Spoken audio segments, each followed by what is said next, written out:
So mga par, viral nga po sa social media ang tinaguri ang pangalawang alaga ni Mayweather Jr. na si Carmel Moton. Ayon kasi sa mga boxing fans, mga idol, tila hindi na daw nabibigyan ni Floyd ng atensyon itong si Moton para mapabilis na pasikatin ito sa boxing sports. Kung matatandaan nyo mga idol, bawat laban ni Moton, nasa likod palagi si Floyd, nakatutok talaga sa batang prospect. Nagbibigay talaga ito ng oras kay Moton at palagi nito nilalagay ang laban ni Moton sa main event ng PBC. Pero ngayon mga idol, wala na. At ang mas masaklap dito mga boss, sa pro debut ni Moton, pinangakuan siya ni Floyd dati na after 2 years daw abangan natin si Moton dahil sigurado maging kampiyon ito sa boxing sports. Kukunin daw ni Moton ang pinakabata ng naging kampiyon sa history ng boxing. Pero noong 2023 pa ang pro debut ni Moton, nakatatlong taon na ito mga idol, wala pa rin nangyayari sa batang prospect. Napako ang sinabi ni Floyd na tutulungan nito si Moton na maging kampiyon. Sa katunayan nito mga idol, nagsa-sideline na lang talaga si Moton na lumalaban sa mga small time promotion. May laban ito mga idol sa February 28 sa promotion mismo ng mortal na karibal ni Floyd na si Manny Pacquiao.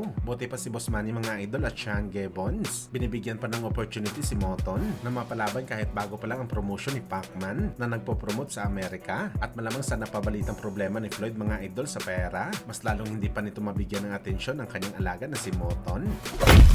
Samantala, General Casimero, naghahanap daw ng tagahawak ng body armor. Malaki daw ang sweldo mga idol para tulungan ito sa kanyang preparasyon sa kanyang next na laban na gaganapin sa bansang Kyrgyzstan. Grabe talaga si Casimero mga idol. Kukuha talaga ito ng tagahawak ng body armor. Parang sinabi na rin ni Jason mga boss na hindi nito kaya gumamit na ng body armor dahil sobrang lakas na ng suntok ni Cuadro Alas. Well, gayon pa man mga idol, alam talaga natin na malakas sumuntok si Casimero. Walang duda may paglalagyan talaga ang kalaban nito kapag natamaan sa bakbakan. Pero sa kabila nito mga idol, pinatunayan din ni Kiyonosuke Kamida na walang silbi ang lakas na meron si Casimero sa bakbakan. Kahit gaano mang kalakas si Alas, hindi pa rin siya umubra kay Kamida. Sabihin man natin mga idol na takbuhin si Kamida, pero sa totoo lang mga boss, ginagawa niya lang ito para manalo sa laban. Nakilala ito na palaban na fighter, pero nautakan niya talaga si Casimero.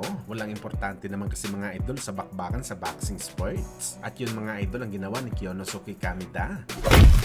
Samantala speaking kay Ed Hearn mga idol, galit na galit ito mga idol sa kanyang fighter na si Khalil Ko para sa naging laban nito kay GC Hart sa common event ni Muratala kalaban si Andy Cruz. Bukod kasi mga idol na nag-overweight ito ng halos 8 pounds sa weigh-in, gumawa pa ito ng kabastusan sa ibabaw ng boxing ring. Matapos nito binuhat si GC Hart at binalibag niya ito sa canvas sa round 3. At ang mas malala pa dito mga boss, nanalo pa si Ko via majority decision. Kalapastanganan daw ang ginawa ni Ko mga idol. Wala daw itong respeto sa sports. Nag-overweight na tapos binalibag nito ang kalaban. Kaya para kay Eddie Hearn mga idol, huling laban na daw ni Ko sa kanyang promotion. Maghanap na lang daw siya ng ibang promotion na tatanggap sa kanya dahil ayaw daw ni Eddie Hearn ang mga boxer na ganito ang ugali. Las Vegas, live around the world, and you want to come in £8 over. Like,